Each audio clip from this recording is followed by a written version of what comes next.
সরকারি চাকরিজীবীদের বেতন ৫% হারে বাড়ানোর সুপারিশ।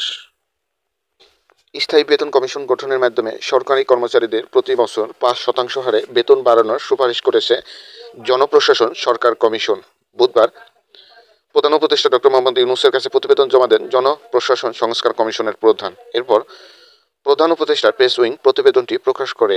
প্রতিবেদনে বলা হয়েছে, অর্থ মন্ত্রণালয় থেকে দেশের মুদ্রাস্ফীতি ও জীবনযাত্রা ব্যয় বাংলাদেশ ব্যাংকের প্রদত্ত ইন্ডেক্স বিশ্লেষণ করে মূল বেতনের প্রতি বছর বেতন বাড়ানো যেতে পারে, তবে তা ৫%-র বেশি হবে না।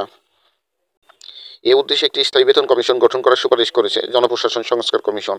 এছাড়া সরকারি কর্মচারীরা ১৫ বছর চাকরি করার পর স্বেচ্ছায় চাকরি ছাড়লে তাদের পেনশন সহ সব ধরনের অবসর সুবিধা দেওয়ার সুপারিশ করা হয়েছে।